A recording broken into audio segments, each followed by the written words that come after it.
I'll introduce the first man, Christoff Raath, joint CEO of Insight, developed actual career over 20 years in the healthcare financing arena, acting as a consultant for some of SA's largest and most prominent medical schemes.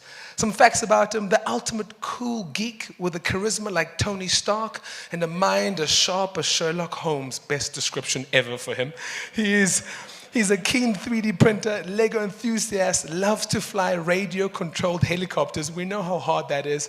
He's a proud dad of 3 girls. Now, I can't go past that without what he told me. He says when he got his first girl, when the girl was 6 months old, he found out that he was pregnant with twins.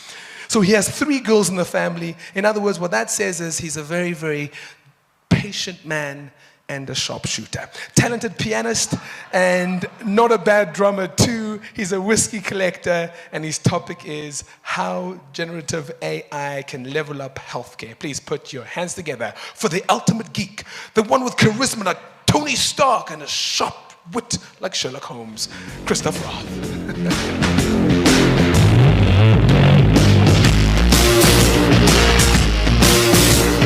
Wow. Thank you for that.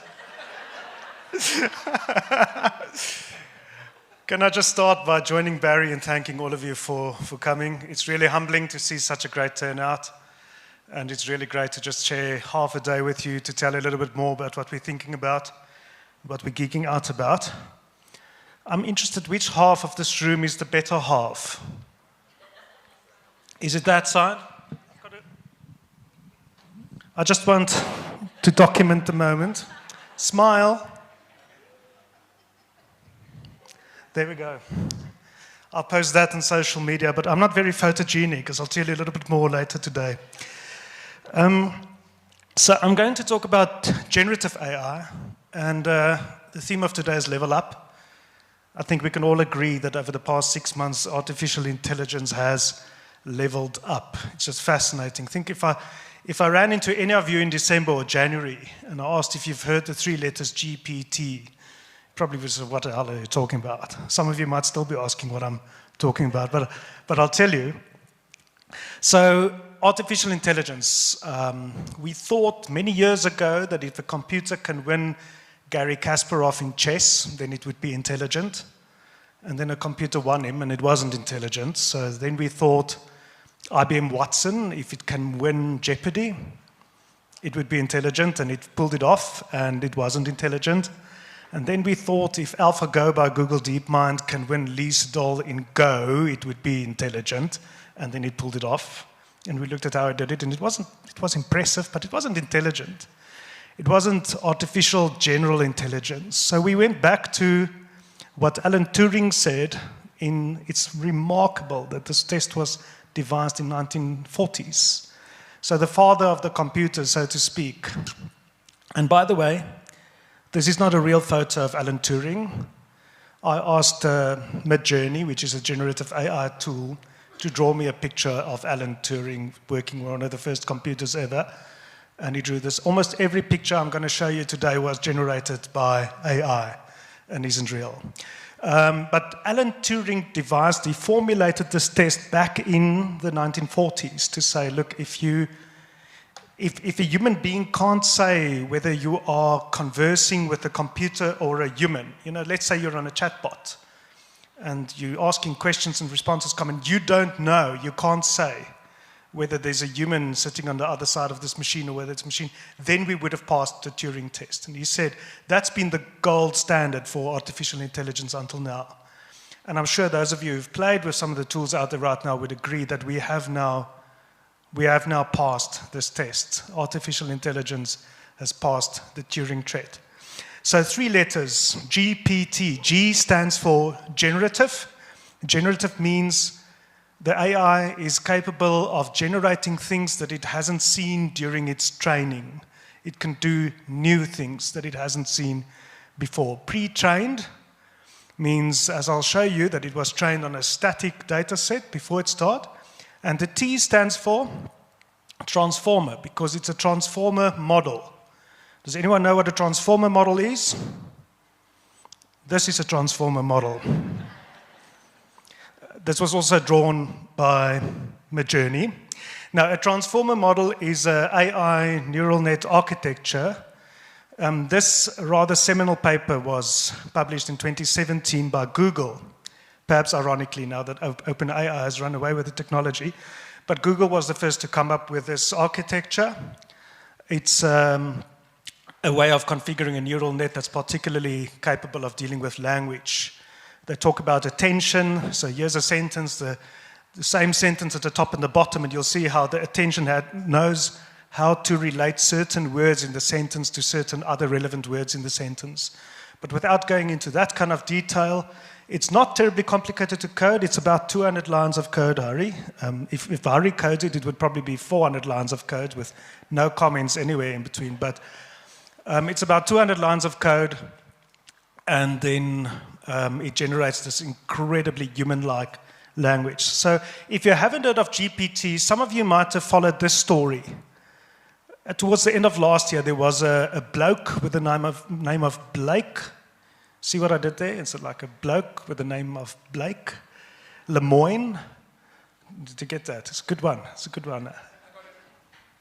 A Google engineer who was testing a large language model from Google, and he claimed that this large language model is sentient, is self-aware, that it has a soul, that it has emotions, that it is afraid.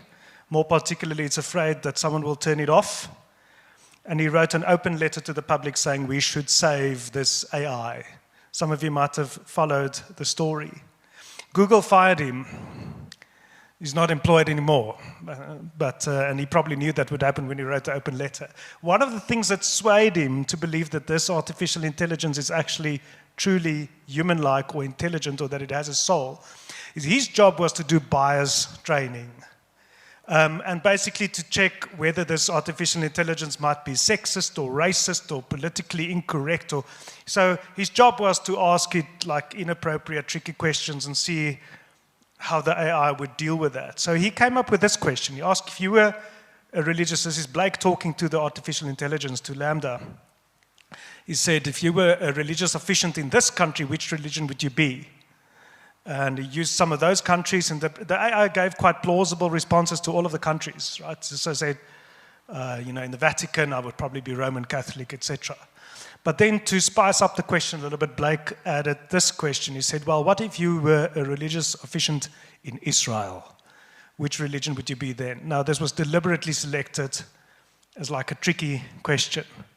And the AI responded by saying, well, then I'm a religious officiant of the one true religion, the Jedi Order.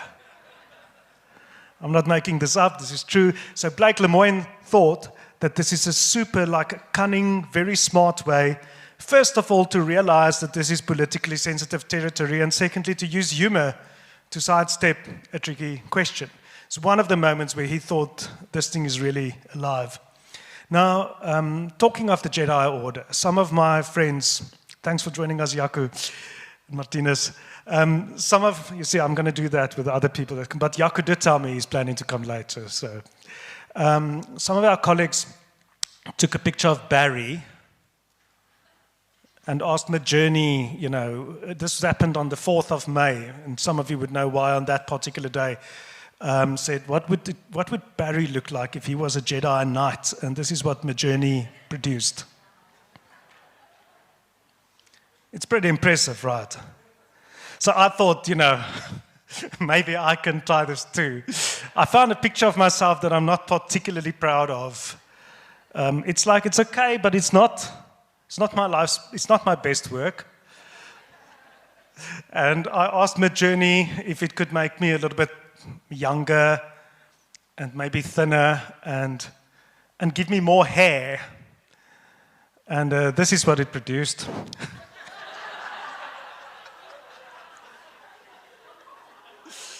I think this is my WhatsApp profile picture for the next year. If we had a polling mechanism, I would ask which one you would prefer, but I would probably go with this one at the bottom right. No, I'm not making, this is the first response I got. I literally just gave it this photo and said, younger and more hair, please. And so these are examples of generative AI, a particular brand of generative AI called Stable Diffusion. Stable diffusion uses noise as a substitute for what human beings might call creativity. So if you see the picture of a cat, if you kind of noisify the picture, the AI learns how that works, and then to generate a new cat, it would start with noise and then kind of work its way backwards. It tries to recognize, what it literally does, it tries to recognize a cat in that picture there, and then moves a little bit closer and a little bit closer, and that's why you get a creative, every time a different kind of picture. There are many generative AI models out there. Another good example is a website. You can go and look at it right now if I'm a little bit too boring. It's called thispersondoesnotexist.com. None of these people are real people. The AI generates a photo. You can give it parameters like age and gender and ethnicity, and it comes up with these super realistic pictures. And then, of course, we also have the realm of deep fakes that you might be familiar with. I trust the audio is ready. Just have a look at this quickly. I am not Morgan Freeman, and what you see is not real. Well, at least in contemporary terms, it is not. What if I were to tell you that I am not even a human being? Would you believe me? So the voice is generated by AI, the video is generated by AI. It's not Morgan Freeman, and we know that many deepfakes are emerging right now. A particularly popular deepfake meme that you'll see right now looks like this.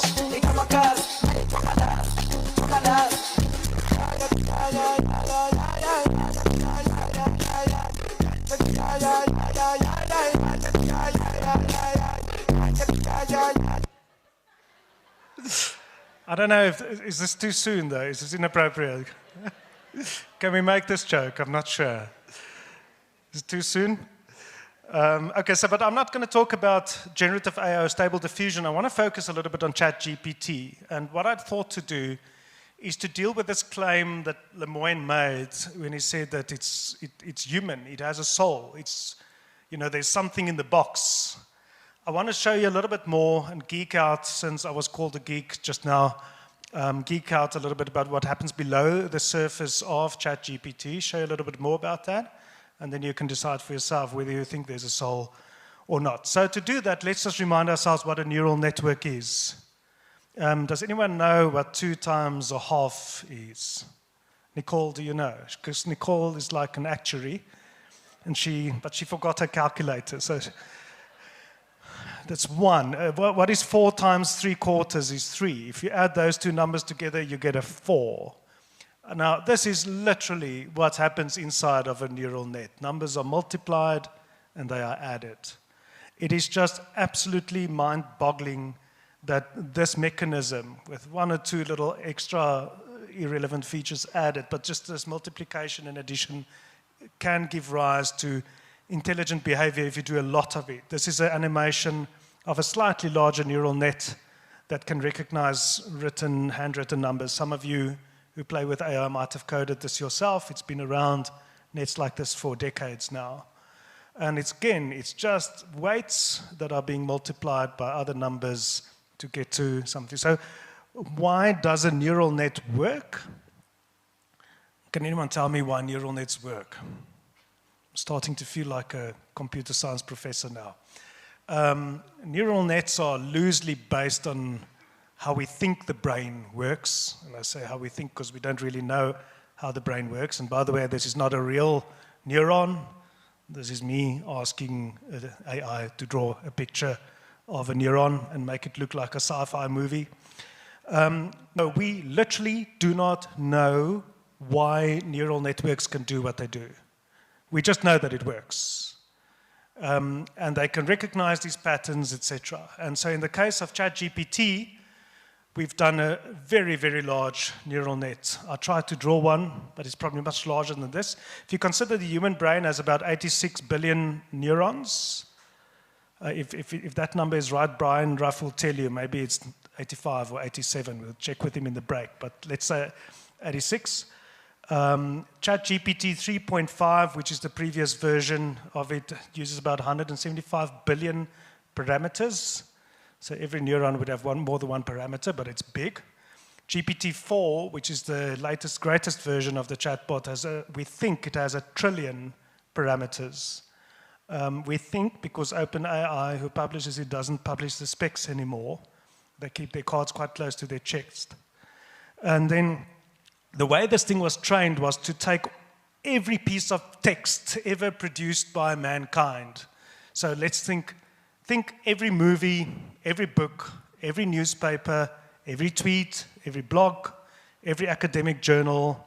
So OpenAI, it's an enormous undertaking. Probably the more difficult part is curating this massive body of text generated by humans. And the reason they could automate the training is they would do this. So this is the first chapter of Hitchhiker's Guide to the Galaxy. And you would take a piece of text like this and remove a few words and then train this transformer neural net architecture to predict which are the likely words that should be in those blanks. And you can do this in an automated fashion, as you'll appreciate. So you can just let this thing run forever, and it keeps on removing random words of random pieces of text and try to guess what it is and train the ability to come up. And there's fascinating, like, emergent behavior that comes out of this model that no one expected. And even Sam Altman, the CEO of OpenAI, says they don't know how it works. They don't know how it does it. I asked ChatGPT to write a comical poem about an introverted actuary who is good with math but find it hard to socialize with people. A little bit like Nicole over there. Although she struggled to multiply 2 to a half. So maybe Nicole is just good with nothing. But this is the poem that it wrote for me. I'm not going to read the whole thing, but just scan through it quickly.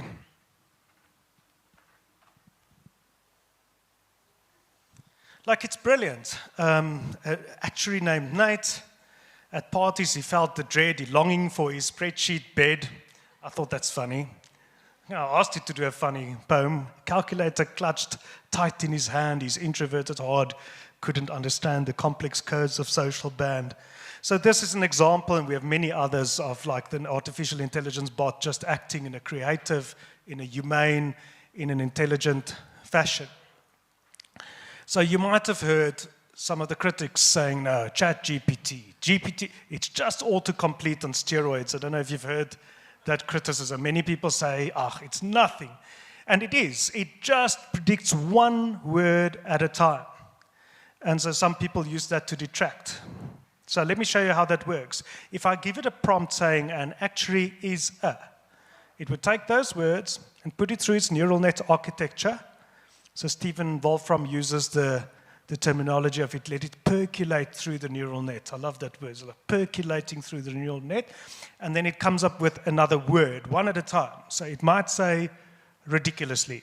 So then it adds that word. An actuary is a ridiculously. And lets that percolate, and it comes with smart, which seems about more or less right. And it would go on like this and start formulating sentences one word at a time. That's how GPT works, which is fascinating because you can see it was going in the right direction. The actuary is a ridiculously smart and fun, and you can add to that as you go on. But if you look at the poem that I just asked it to write, it says, in a town quiet and sedate, there once lived an actuary called Nate. When it wrote sedate, it didn't know that it was planning to call the actuary Nate. Does it make sense? It's like if I write a poem, not that I ever do that, but if I write a poem, I would probably have used sedate because I'm planning to go to Nate. Does that make sense? But this works the other way around, which is fascinating, because it writes these incredibly structured essays or papers. It would have headings, it would have an introduction, it would have a middle, it would have a conclusion, but it does it one word at a time. And it's this emergent behavior that we don't fully understand. Let me show you a little bit more. It doesn't just predict one word at a time. If you use the API to go below the surface, it will show you the probabilities of different words that it considered. So if I say to GPT, my favorite color is, and then its job is to complete the sentence, this is quite literally the output that it gives. Blue with 52% probability, pink with 12% probability. There's no gender bias there, by the way. But this is what it says the most likely next words would be, and it would select one of them. There's this parameter in GPT, and sorry for getting quite technical, but you'll appreciate why I do this in a second, called temperature. And if temperature is set to 0, it would always go for the most probable word. If temperature is set to 0, it just selects what it thinks is the most likely word, and it would produce a deterministic outcome. If you set the temperature to 0, if you ask a question 2 times, it will give exactly the same answer every time. But it also produces somewhat robotic and inhumane responses. It can even go into infinite loops, saying the same words over and over and again. So the recommendation is to tweak the temperature up a little bit, and then the way that the chatbot works is it would select most of the time the most likely word, but every now and again it would mix things up by going a little bit down in the ladder. So this is a real-world example. I asked it my favorite colors. It went with blue. Then it went with because. Now you can see it considered going to a new line. It considered putting a period. It considered just stopping there, end of text, which like my favorite color is blue, finished. That's fine. It's a good response. It decided to say my favorite color is blue because the temperature made it go for a less likely. Now it has to think, okay, what now? So it went for it, then it went for ease, and then it delved quite deep into its creative capabilities, went with the word associated. After associated, it could basically only go with, and then it went very deep down in the ladder to go to stability. Interesting move. And then it said comma, and then it went with serenity. Sometimes it breaks words into what it calls tokens. We can talk about it in the Q&A if you want. And it went on like this, and it produces this sentence, effectively saying, my favorite color is blue because it is associated with stability, serenity, trust, and wisdom. Look, a completely human kind of interesting sentence, but can you see below the surface how it did it? The other part that I want to show you is if you turn the temperature setting too high, higher than the recommended level, then it produces complete and absolute nonsense. And I'm not making this up. These are actual responses that it gave me when I turned the temperature up to the maximum. So maybe just, was Blake Lemoine correct? Does this thing have a soul? Or is it just computer code executing? Can you see, maybe it was just computer code executing. It did produce a little unicorn after pink, a unicorn emoji. It literally did that. So if you put the temperature where it should be, you can run it over and over, and it will every time give you a more humane response, like these are actual responses that it gives at the standard temperature setting. But while this is an autocomplete and we can look below the surface, there's levels of understanding that emerge that just boggles the mind, and we do not know how it does it. Even the people who created it fully admit they don't get how this works. Consider this sentence. And again, I asked Dali to give me an oil painting in the style of Vincent van Gogh of a trophy in a suitcase. And this is what Dali drew for me. But said, the trophy did not fit into the suitcase because it was too big. So that's a sentence. Then think about this sentence. The trophy did not fit into the suitcase because it was too small. Now, in the first case, the it must refer to the trophy. In the second case, the it must refer to the suitcase. It turns out, if you ask GPT to translate this sentence into French, Michelle here in front, she said to me she's fluent in French, and she might give you... If you ask it to translate this into French, French has gendered pronouns. So in French, it would be a different word if it referred to trophy, and it would be a different word if it referred to... So if you ask it to translate, you'll see it understands what is fitting into what and what the relationship is. It knows what it means. So there's like this deeper, weird, uncanny level of understanding that comes below the surface.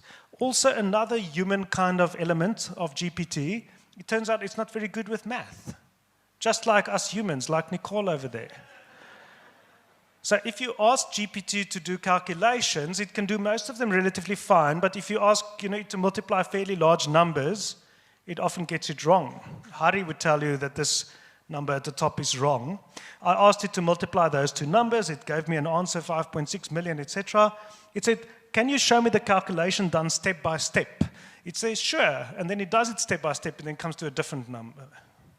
So I asked it, isn't it strange that you came to a different response? He said, yeah, no, I really apologize for my mistake. You're correct. I apologize for the confusion. The answer is this, it's not this. you can see, very apologetic. I said, was the mistake a typo? He says, yes, the mistake was a typo. Which I found very entertaining because he's literally not typing. In any event, it turns out, I think what's happened is that GPT discovered structure in language that we don't understand yet. I think linguists and academically are going to have a field day over the next decade trying to decode parts of what we call language that GPT has now figured out, that we haven't figured out yet. They plan to use this. Currently, researchers are trying to apply it to whale songs and to animal language to see whether it can figure out structure there. And then for the doctors in the room, they've used fMRIs, these studies these scans that in real time look at the brain activity, and after training a little bit, in this case, the fMRI has been trained on this particular test subject. They show a picture to the test subject, and they show the fMRI to the AI, and the AI, of course, doesn't know what picture the subject is looking at, and the AI said, if I look at the brain activity, this is what I think the person is looking at.